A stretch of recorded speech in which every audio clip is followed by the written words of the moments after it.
Εν Μακεδονία, 5 Απριλίου 1905. Τότε ήταν που τράβηξε αυτή τη φωτογραφία. Τα κρύα δεν είχαν σταματήσει ακόμη, μα ο ήλιος αντανακλούσε και έφτιαχνε τα παιχνίδια του πάνω στη μακεδονική φύση.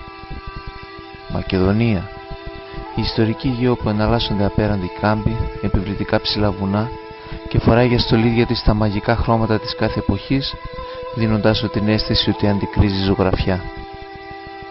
Όμως την εικόνα αυτή πλησιώνουν και ήχοι, όπως αυτή των νερών των ποταμών, του σφυρίγματος του Βαρδάρη, της οχλαγωγίας των παζαριών, όπου διακρίνεις πολλών λογιογλώσσες, της γκάιτας, του ζουρνά, του ρυθμικού χτυπήματος των ταουλιών, αλλά και ήχοι όπως αυτή του πόνου, των πυροβολισμών, των κραυγών και των θρήνων.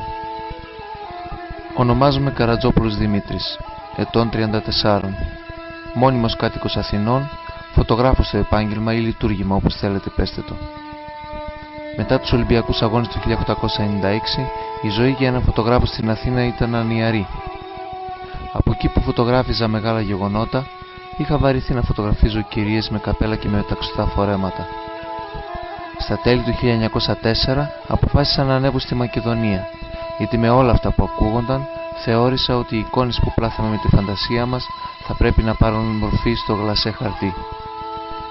Η τύχη με βοήθησε, γιατί πήγα ως απεσταλμένος ενός βρετανικού ειδησιογραφικού πρακτορείου και άρπαξα την ευκαιρία να βοηθήσω στην αναπτέρωση του ηθικού των Ελλήνων, που ήταν πολύ πεσμένο μετά την ήττα του Ελληνοτουρκικού πολέμου του 1897.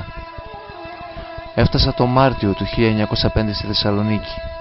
Δικαιολογημένα την αποκαλούν Βασίλισσα του Βορρά. Ο πρώτος που συνάντησε ήταν ο πρόξενος Κορομιλάς. Αυτός οργάνωνε και βοηθούσε με την διακίνηση πληροφοριών και υλικών τον αγώνα. Ο Μακεδονικός Αγώνας. Ένας αγώνας εθνικής επιβίωσης των Ελλήνων κατοίκων της Μακεδονίας έναντι των Βουλγάρων που με τρομοκρατία, βιοπραγίες και προπαγανδισμούς διεκδικούσαν τον εκβουλγαρισμό αυτής της ελληνικότατης ιστορικά γης. Για μας στην Αθήνα, ακούγοντας τις ιστορίες, ο αγώνας ήταν απλά μια ηρωική ανόρθωση του ελληνικού ηθικού. Για τους Μακεδόνες όμως ήταν πράγματι ο αγώνας. Για τους κατοίκους της Μακεδονίας υπήρχαν πολλά κριτήρια καθορισμού της εθνικής τους ταυτότητας. Τα χωριά ήταν χωρισμένα σε αυτά που είχε επιρροή το Πατριαρχείο, τα λεγόμενα πατριαρχικά, και σε αυτά που έλεγχε η Εξαρχία, η αποσχηθήσα Εκκλησία της Βουλγαρίας. Οι φιλετικές και ρωσικές τους διακρίσεις ήταν πολλές: Έλληνες, Βούλγαροι, Αρβανίτες, Οθωμανοί, Εβραίοι, Βλάχοι, Σέρβοι, Ρουμάνοι. Όλοι όμως αισθάνονταν στη συνείδησή τους ότι αυτή η γη ήταν πάντα ελληνική, ότι ήταν η γη του Μεγαλέξανδρου, ανεξάρτητα σε ποιο θεό πίστευαν ή ποια γλώσσα μιλούσαν. Η επίσημη γλώσσα των λογίων και της γραφειοκρατίας ήταν τα ελληνικά. Όμως υπήρχε και μια σλαβογενή γλώσσα που περιέχει λέξεις καθημερινών κτηνοτροφικών και εμπορικών συναλλαγών, αρκετά διαδεδομένων μεταξύ των κατοίκων της Μακεδονίας από το Μεσαίωνα και δόθε. Ο ήχος της έμοιαζε περισσότερο με τα βουλγάρικα, όμως κάθε περιοχή είχε αναπτύξει το δικό της ιδίωμα. Διαπίστωσα όμως ότι το εθνικό ψηφιδωτό της περιοχής δεν καθορίζεται από τη γλώσσα που μιλούν οι κάτοικοι της, αλλά από την συνείδησή τους και το τι αισθάνονται, όπως άλλωστε γράφει και ο Μανσίνη, ο Ιταλός ανθρωπογεωγράφος. Βέβαια, η εθνική ταυτότητα κάθε κατοίκου και χωριού προσδιορίζονταν από το αν επέλεγαν τον Πατριάρχη ή τον Έξαρχο, και αυτό συχνά κατευθύνονταν από την ανάγκη για επιβίωση και τον εξαναγκασμό. Ήρθε η ώρα της πρώτης αποστολής και η ευκαιρία για να αρχίσω τη δράση. Μια ομάδα με αρχηγό τον Αποστόλη θα πηγαίναμε σε ένα χωριό που υπήρχαν πατριαρχικοί αλλά και εξαρχικοί κάτοικοι για να συναντήσουμε το σώμα του καπετάν Γκόν. Μου είπαν ότι δεν έπρεπε να ξέρω τον τόπο προορισμού μας μέχρι που να φτάσουμε, μην τυχόν και γίνει προδοσία. Σκοπός της αποστολής ήταν η προμήθεια ημαστηρισμού και χρημάτων που ήταν η μισθή των ανταρτών, καθώς και η μεταφορά σημαντικών πληροφοριών που δεν έπρεπε να φτάσουν σε αυτιά Βουλγάρων ή Τούρκων. Η συνάντηση έγινε βράδυ σε ένα σπίτι πατριαρχικό όπου γινόταν αραβώνες. Ήταν πολύ καλή κάλυψη για να δικαιολογηθεί η συγκέντρωση τόσων ανθρώπων και να μην δημιουργηθούν υποψίες. Ακουγόταν γέλια, χαρές, μουσική και παράλληλα γινόταν οι απαραίτητες διεργασίες για τον αγώνα, δίνοντας όμως την ευκαιρία στους Μακεδονομάχους να ξενιάσουν λιγάκι από τους κινδύνους και τις κακουχίες του Βάλτου.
Θα νομίζουν ότι δερνόμαστε εδώ μέσα. Μη μας πάρουν χαμπάρι και εσύ ρε Τάσο, μη τους παίζεις άλλο. Κάντε υπομονή μέχρι να έρθει ο γαμπρός και μετά ξανακάντε σαματά. Συμπάθα μας, καπετάνιο. Είπαμε να ξεχαστούμε λίγο τα κουνούπια του βάλτου και από την έννοια μην πεταχτεί κανένας Βούλγαρος από τις καλαμιές. Λίγο το κρασί. Λίγο τα μεράκια του Τάσου. Γεια σου ρε Τάσο Λεβέντη. Ξέρεις πως μου παίρνει το μυαλό όταν τον ακούω.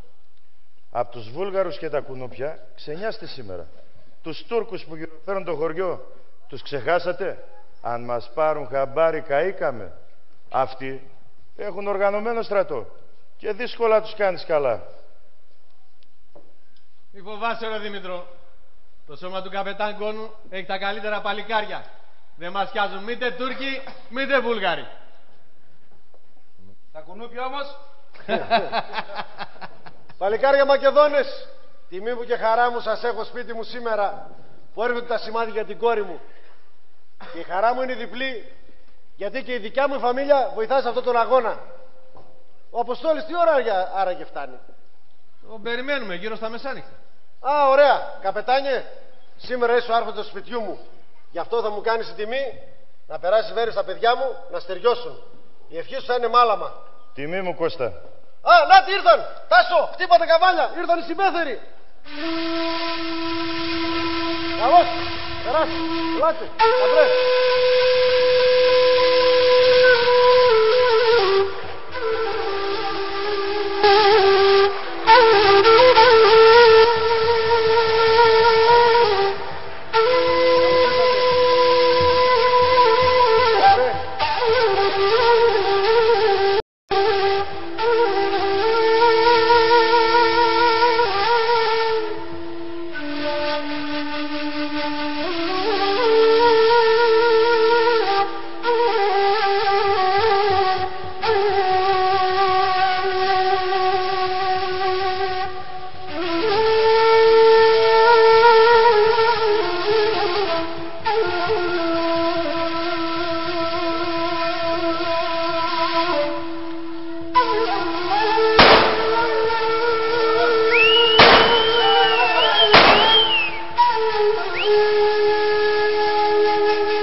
θα σε σπάξω. Ποιος είναι αυτός, ρε Σίμω? Αρχηγέ, τον έπιασα να έρχεται κρυφά κάτω από το παράθυρο. Άσε με να τον σπάξω στο σκυλί. Πού είναι οι άλλοι, ρε? Μίλα! Μόνος μου είμαι, σας λέω, και δεν είμαι Βούλγαρος. Λυπηθείτε με. Τότε τι γύρευες ρε στο παραθύρι μου στα μουλοχτά. Χθες ήρθε ο Πέτκοφ στο σπίτι με 3 κομιτατζίδες. Εδώ και μια εβδομάδα μη είχαν βάζει στο μάτι. Ακούγεται, λέει, ότι τώρα τελευταία φεύγει από κοντά μας και κάνεις πλάτες στους γρεκομάνους. Μέλουσε κρύος υδρότας. Τα παιδάκια με τη φαμίλια μου κλαίγανε. Αν θες να κοιμάσαι ήσυχος, θα κάνεις, μου λέει, μια δουλειά για μας. Και βγάζει από τον κόρφο του τούτο εδώ το γράμμα. Τούτο εδώ θα το παραδώσει στον Τελίθανας, στον Μπόζετς. Και πρόσεξε καλά, μην τυχόν και τα ανοίξει στον δρόμο. Τα ακούς? Τι να κάνω. Πήρα το γράμμα και κίνησα να φύγω. Στον δρόμο που έφυγα, από τη μια φοβόμουν μην πιάσετε εσείς οι δικοί μας. Και από τα λεγόμενα του γράμματος με περάσετε για Βούλγαρο. Και απ' την άλλη, έτσι και δεν πήγαινα το γράμμα, θα σκότωνε και εμένα και τη φαμίλια μου. Γι' αυτό ήρθα σε εσάς. Να με βοηθήσετε. Να με βοηθήσετε να σώσω τη φαμίλια μου. Και εγώ θα κάνω ό,τι θέλετε για εσάς. Θα μάθω και τα όπλα. Θα κατέβω και στους βάλτους. Θα τα τσακίσουμε τα σκυλιά. Και που ξέρουμε, ρε, ότι λες αλήθεια και δεν μας στείλεις σε καμιά νενέδρα. Αρχηγέ, έχω ακούσει πολλά για την Αντρία και για την καλοσύνη σου. Γι' αυτό σε παρακαλώ να σώσεις και εμένα και τη φαμίλια μου. Σε εκετεύω. Σοπάστε, παλικάρια. Η μισή στο ζερβοχώρι έτσι τρομοκρατημένη είναι. Δεν το βλέπετε? Δίκιο έχεις, καπετάνιο. Όμως εμείς εδώ αραβωνιάζουμε τα παιδιά και εξωπεριπόλουν οι Τούρκοι. Ή μήπως θέλετε να μας ακούσουν και να έρθουν μέσα και αυτοί να μας ευχηθούν από κοντά? Όχι, όχι. Άιντε. Και εσείς κορίτσια, τι κάθεστε? Άντε, πάρτε την υπέστα. Αρχίστε το χορό.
Αρχηγέ, εμείς είμαστε.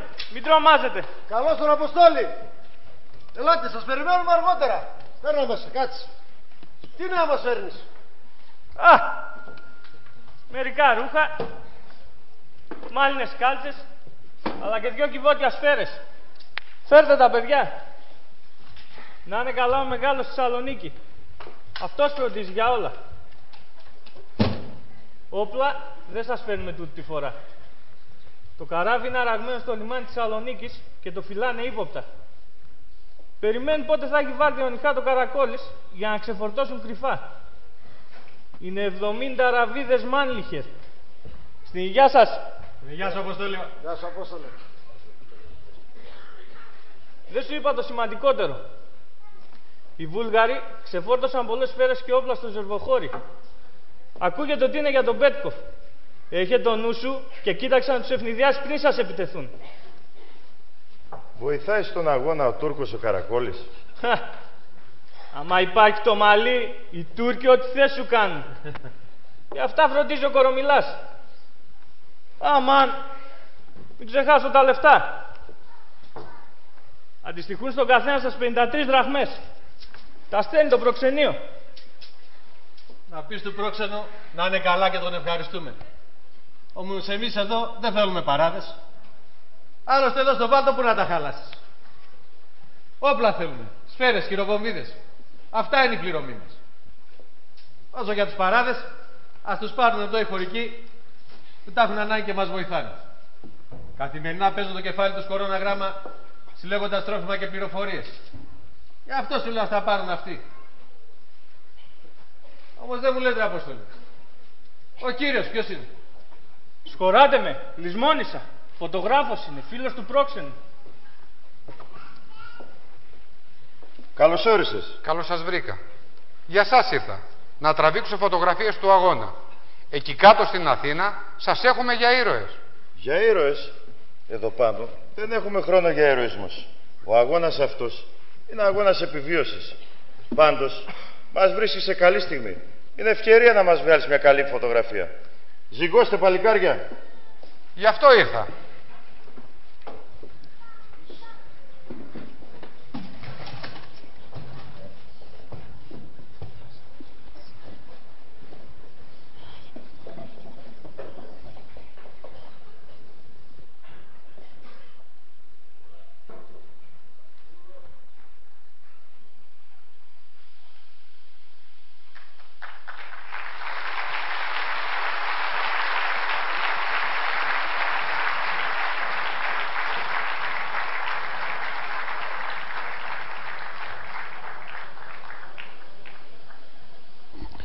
Δεν θα ξεχάσω αυτή τη στιγμή που καπεταναίοι και μακεδονομάχοι ήρωες στήθηκαν μπροστά μου για να τους απαθανατήσω. Όχι μόνο τα ρωμαλαία και καλωστημένα σώματά τους, αλλά και το πνεύμα που αντανακλούσαν τα μάτια τους, γεμάτο αποφασιστικότητα, θάρρος, με πίστη στη δικαιοσύνη και την ελευθερία. Από κάτι τέτοιους ανθρώπους βγήκε η λέξη παλικάρια, γιατί θυσιάζουν τα πάντα για τα πιστεύω τους, βάζοντας τα κορμιά τους εμπρός στην καταπίεση και την αδικία. Αισθάνομαι πολύ περήφανος και τυχερός που έζησα αυτή τη στιγμή μαζί τους. Δεν είναι μόνο τα σώματα που αγωνιζόταν για τη Μακεδονία, αλλά και οι απλοί άνθρωποι, αγρότες, γυναίκες, παιδιά, που βάζανε καθημερινά σε κίνδυνο τη ζωή τους, κρατώντας μυστικά, μεταφέροντας πληροφορίες και κάνοντας υπομονή στο να έρθει η ελευθεριά. Είναι πολύ εύκολο κάποιος να αλλάξει στρατόπεδο για να σώσει το τομάρι του. Πολλοί υπέκυψαν στην τρομοκρατία των Βουλγάρων. Όμως η καρδιά τους γνώριζε ότι πατάνε σε ελληνική γη, τη δική τους γη της Μακεδονίας, ανεξάρτητα από τη γλώσσα που μιλούσαν. Πέρασα περίπου 1 μήνα στη Θεσσαλονίκη, περιμένοντας τη νέα ευκαιρία να τραβήξω σημαντικές στιγμές σε φωτογραφίες. Ένα πρωί καθόμουν σε ένα καφενέ στην παραλία, πίνοντας σαλέπι για να ζεσταθώ, και είδα κάτι εμπόρους που γυροφέρναν τα σοκάκια με 2 κάρα φορτωμένα με υφάσματα. Έπιασα κουβέντα μαζί τους και εντυπωσιάστηκα όταν μου είπαν ότι αυτή τη δουλειά την κάνω γυρνώντας όλες τις πόλεις και τα χωριά της Μακεδονίας. Ο επόμενος σταθμός ήταν οι Σέρρες. Είχα ακούσει πολλά για αυτά τα μέρη και για τους αγωνιστές μακεδονομάχους όπως τον καπετάν Μητρούση, τον Τουρλέντε, τον Μάκουλα, τον Δούκα και άλλους πολλούς. Μάζεψα τα λίγα μπουγαλάκια μου και πήγα μαζί τους. Σκέφτηκα ότι καβαλώντας το κάρο θα γλιτώσουν τα πόδια μου από την κούραση. Περάσαμε το λαχανά και μετά από κάνα 2 ώρες ξεπρόβαλε μπροστά μας ένας καταπράσινος κάμπος, όπου ξεχώριζε η πορεία του στριμώνα ποταμού, ενώ στο βάθος έβαζε τέλος στο απέραντο το όρος Μπέλες, που όρθωνε μέσα από τη σκόρπια, ομίχλη και την καταχνιά.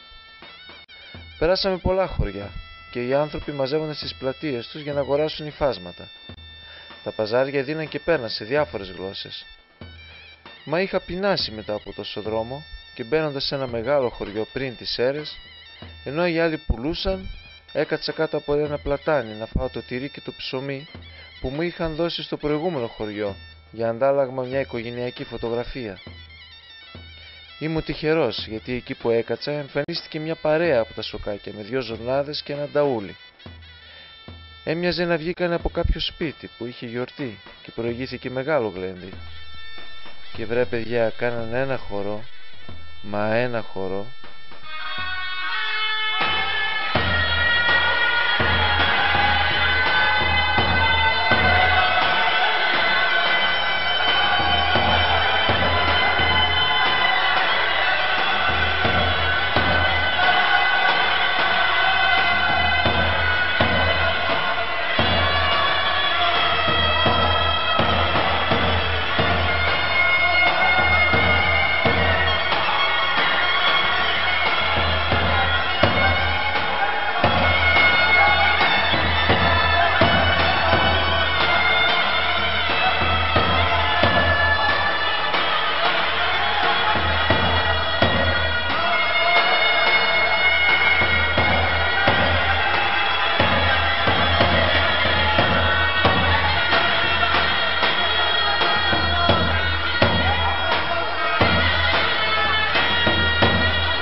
Σύονταν ο τόπος από τους δυνατούς βρόντους του Νταουλτζή, που εναλλάσσοντας περίτεχνα τα δυνατά και ψηλά χτυπήματα, ξεσήκωνε τις αισθήσεις και έκανε την καρδιά σου να φτερουγίζει.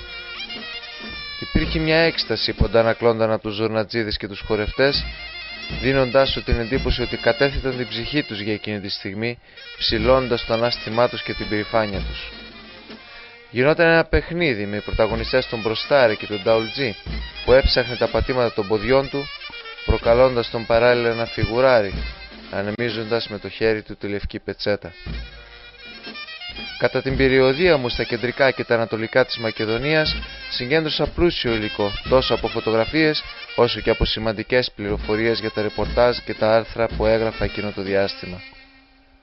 Όμως ο μακεδονικός αγώνας γεννήθηκε στα μυαλά των Ελλήνων μετά από σημαντικά γεγονότα που έλαβαν δράση στα δυτικά της Μακεδονίας, με το σημαντικότερο το χαμό του καπετάν Παύλου Μελά, του πρωτομάρτυρα όπως τον λέγανε. Βέβαια η λέξη πρωτομάρτυρας δεν αρμόζει σχεδόν καθόλου στο χαρακτηρισμό του, και αυτό διότι έτσι ακυρώνει όλες τις θυσίες και τους αγώνες των Μακεδόνων μέχρι τη μέρα του θανάτου του. Είναι όμως σίγουρο ότι ο αγώνας των Μακεδόνων άγγιξε πολύ περισσότερο την ψυχή και τον πατριωτισμό των ελεύθερων Ελλήνων μετά τον θάνατο του ένδοξου αξιωματικού τους. Για το λόγο αυτό θεώρησε ότι μια δημοσιογραφική έρευνα στις περιοχές όπου έδρασε ο Παύλος Μελάς θα ανέβαζε κατακόρυφα την ζήτηση των αθηναϊκών εφημερίδων. Έτσι σκέφτηκα να επισκεφθώ την Κοζάνη, την Καστοριά, τη Σιάτιστα, με σκοπό να βρω ανθρώπους που τον γνώρισαν από κοντά και συνεργάστηκαν μαζί του.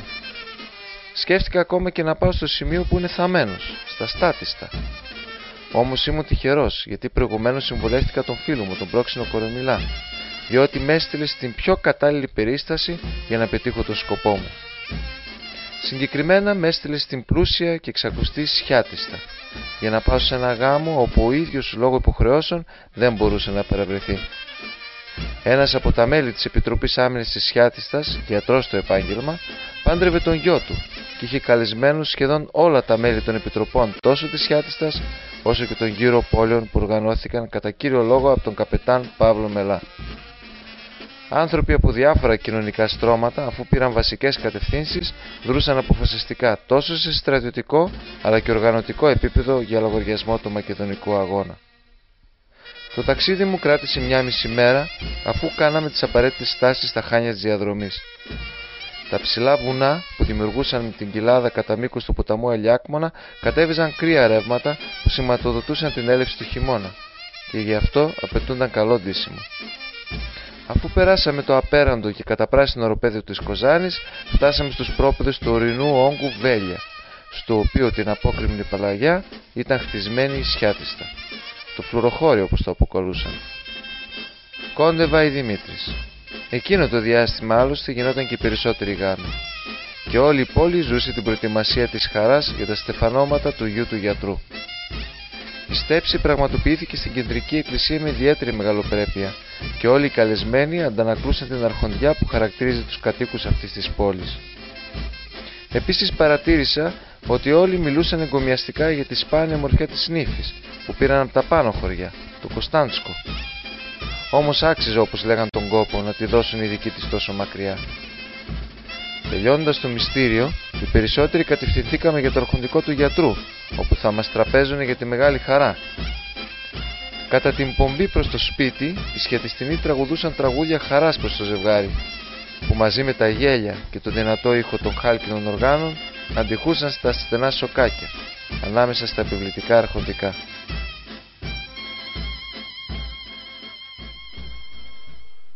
Ωρε περδίκαν αποκοιμάσαι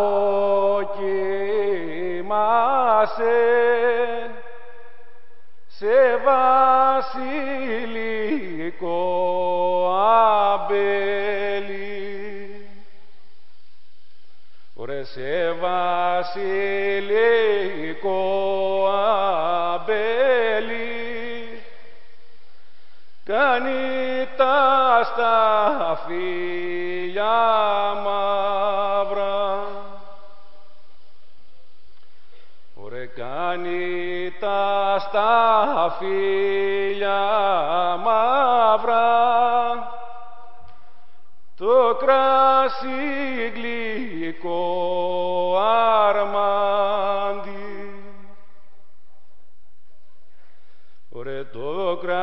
βασιλικό αρμάντι,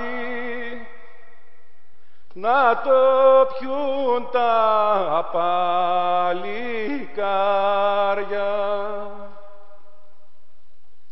Ωραία, να το πιούν τα παλικάρια, να μυριάσουν τα κορίτσια.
ήξερα φωτογράφο.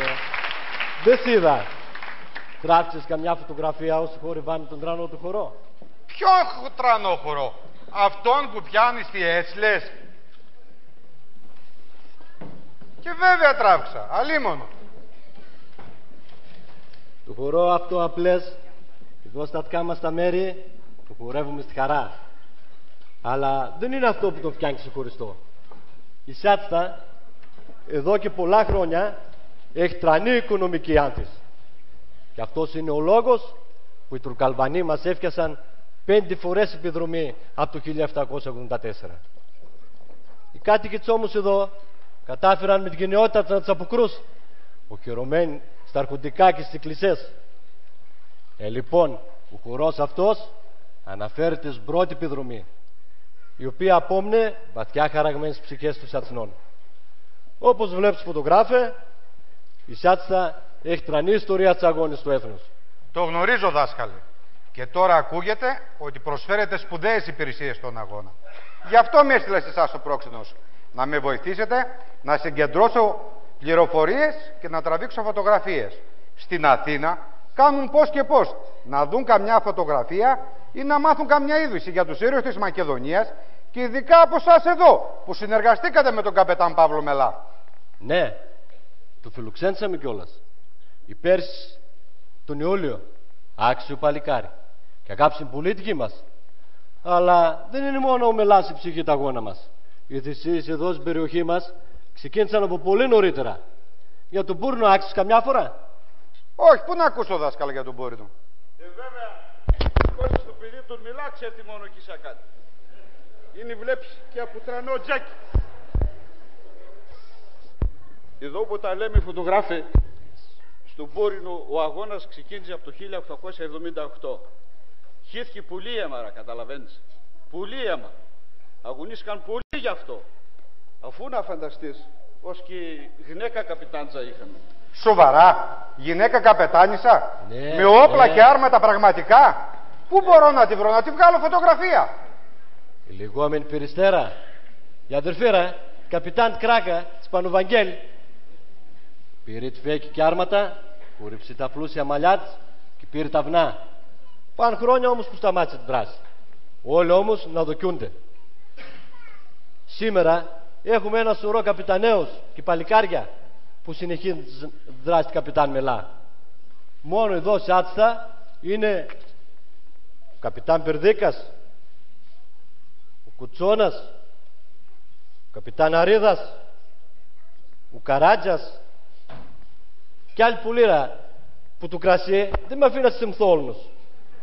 Οι φωτογράφοι, πουλάρα είπαμε, και στο εσάμερα και τις καλεσμένοι, γκάμουναρα έχουμε, δεν σκητά όργαναρα, το άρχισαν στο φαΐ και δεν παίζουν. Οι καλεσμένοι, έφαγέτερα, σκόσας τώρα να πούμε κάνα τραγούδι εδώ για την υφούλα μας, του Σοίτ, τόσο δρόμο έκαμα να έρθουν από το Κωνσταντσκο. Να τμάζετε.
δάσκαλα εδώ.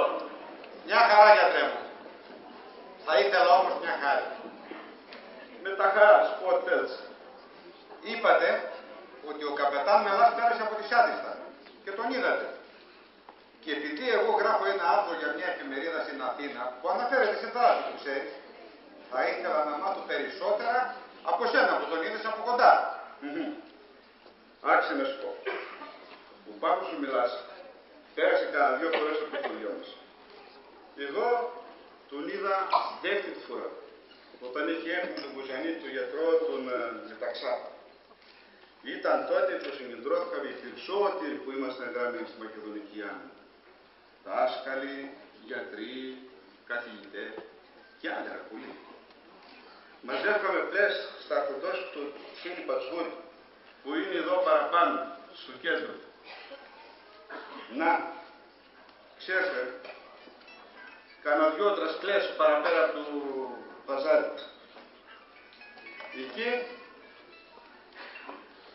μας είπε τι σκουπό είχε και τι ήθελε από εμάς.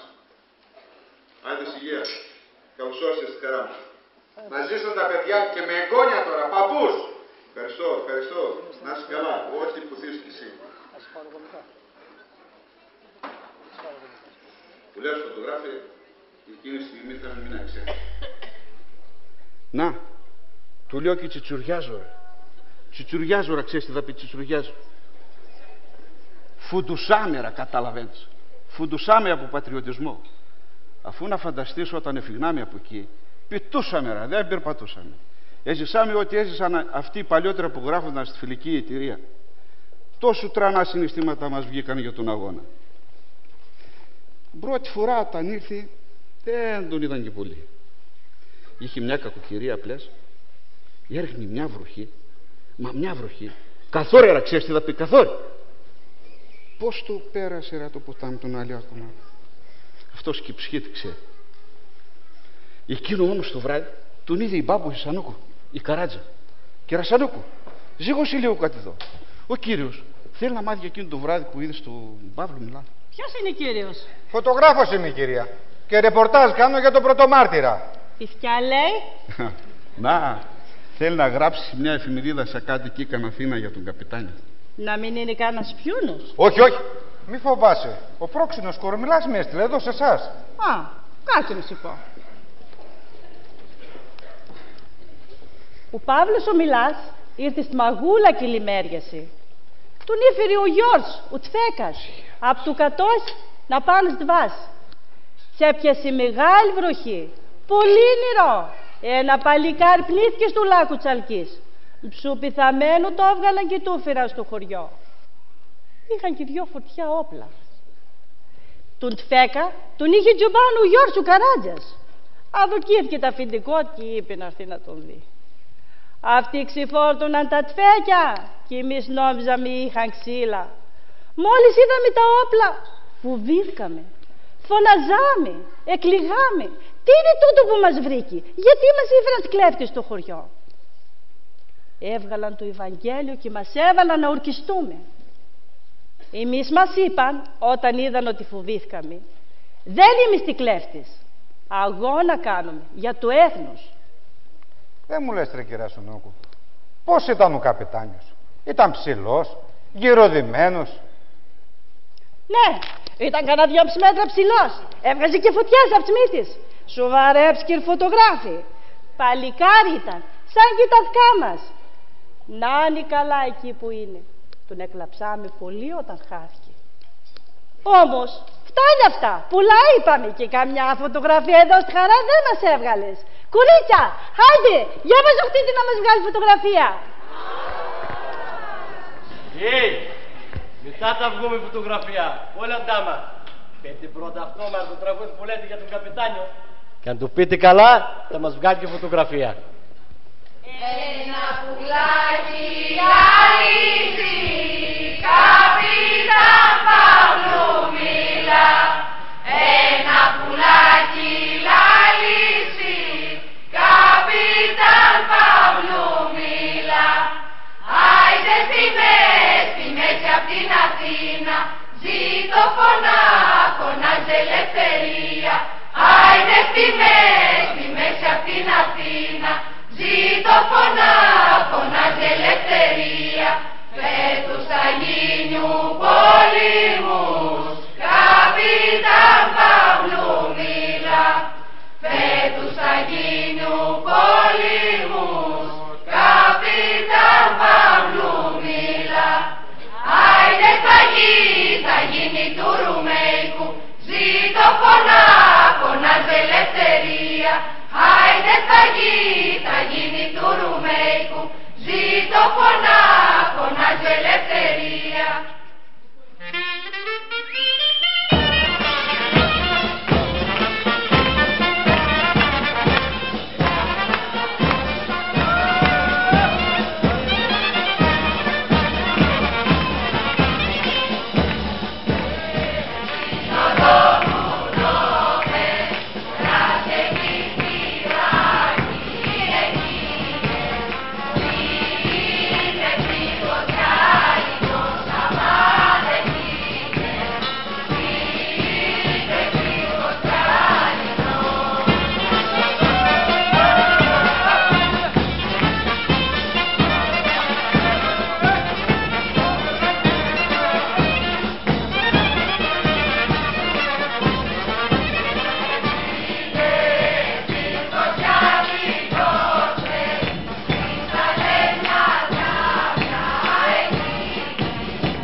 Κορίτσια, μαζοχτήτη, Και εσείς κύριοι, πάρτε θέσεις.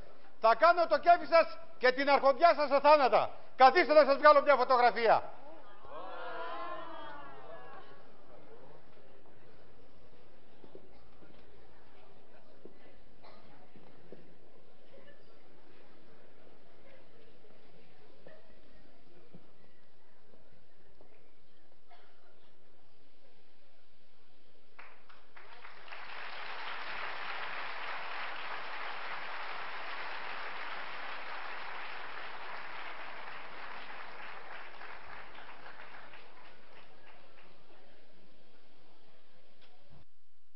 Εκείνη η μέρα στη Σιάτιστα θα μου μείνει αξέχαστη. Ήταν καλοί και χαρούμενοι άνθρωποι. Με φιλοξένησαν σαν άρχοντα. Τα τραπέζια τους ήταν γεμάτα καλούδια, όπως τα λέγανε, ενώ τα κλαρίνα και τα τραγούδια δεν είχαν σταματημό έως τις πρώτες πρωινές ώρες της επόμενης μέρας. Περιπλανήθηκα σε πολλά χωριά και πόλεις της Μακεδονίας για περισσότερο από 6 μήνες. Το διάστημα αυτό μου δόθηκε ευκαιρία να δω από κοντά τον αγώνα που δίναν οι Έλληνες από άκρη σε άκρη για να διαφυλάξουν τις αξίες και τα πιστεύω τους. Η προπαγάνδα και η τρομοκρατία είχαν ως στόχο να διαστρεβλώσουν το αυτονόητο, την ελληνικότητα αυτής της γης. Όμως οι αρχαίες πέτρες και οι εκκλησίες μαρτυρούσαν την αλήθεια και έδιναν θάρρος στους αγωνιστές που πίστευαν ότι είναι χρέος τους να αντισταθούν. Η αποστολή μου έφτανε στο τέλος της και πήρα εντολή από το πρακτορείο για το οποίο δούλευα να μεταβώ στην Τεργέστη για να παραδώσω τις φωτογραφίες που είχα τραβήξει και να αναλάβω νέα αποστολή στην Κεντρική Ευρώπη αυτή τη φορά. Πηγαίνοντας για το Δυράχιο, από όπου θα έπαιρνα το καράβι, πέρασα από την Φλόρινα, την παράμονο Χριστουγέννων, όπου ανάβονται τεράστιες φωτιές με σωρούς από ξύλα, οι οποίοι συγκεντρώνονται για μήνες. Το κρύο ήταν τσουχτερό, παγώντας μέχρι και την ανάσα σου πάνω στα γένια. Όμως δεν ήταν ικανό να κρατήσει τους φλωρινιώτες μακριά από το γλέντι με τα χάλκινα γύρω από τη φωτιά.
Βάλε τα παιδιά να πατήσουν λίγο το χιόνι για να πάρουμε και εμείς σειρά.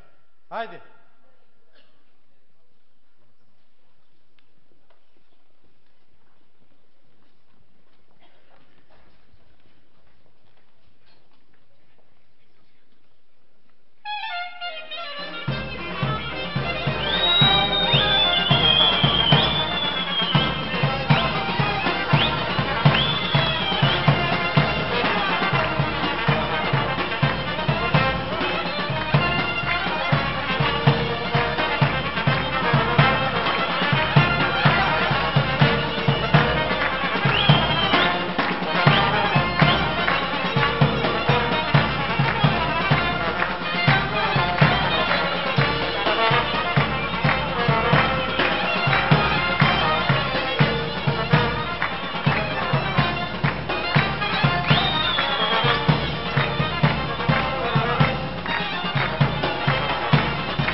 παιδιά μας. Δεν έχουμε χορούς εμείς εδώ πάνω. Κάτσε να δεις πως χορεύουν εδώ πάνω τα παιδιά μας. Πέτρο, βάρα ένα άλλο νιώτικο. Έλα, Κωνσταντίνα. Thank you.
λέξεις αγώνες και Έλληνες είναι ένα και το αυτό.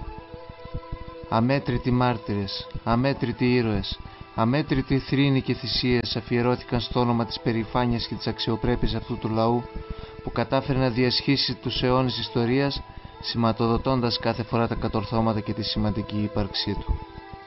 Αυτό που κάνει τους Έλληνες να δίνουν ακόμα και τη ζωή για τα ιδανικά τους είναι το χρέος απέναντι στην ένδοξη ιστορία των προγόνων τους. Η μνήμη των μεγάλων Ελλήνων του παρελθόντος δίνουν στον καθένα την πεποίθηση να κάνει κάτι σημαντικό για αυτόν τον τόπο, ώστε να γραφτεί το όνομά του στη λίστα των ηρώων. Έχω όμως ένα φόβο μέσα μου, μια ανησυχία, ότι το αίσθημα αυτό αρχίζει να ξεθοριάζει. Ότι όσο περνάνε τα χρόνια δεν κοιτάμε πλέον πίσω μας για να νιώσουμε το δικό μας χρέος απέναντι στους προγόνους μας, έχοντας την υποχρέωση να οδηγήσουμε τους απογόνους μας στο αυτονόητο, τα ένδοξα χνάρια τους.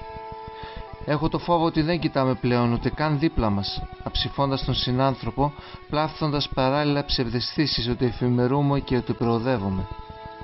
Αυτή η στάση όμως μας οδηγεί στη λύθη και μας αποπροσανατολίζει από τα εδένικά μας, δίνοντας το δικαίωμα σε κακόβουλους γείτονες να διαστρεβλώσουν τη μακρά και πασίγνωστη ιστορία μας.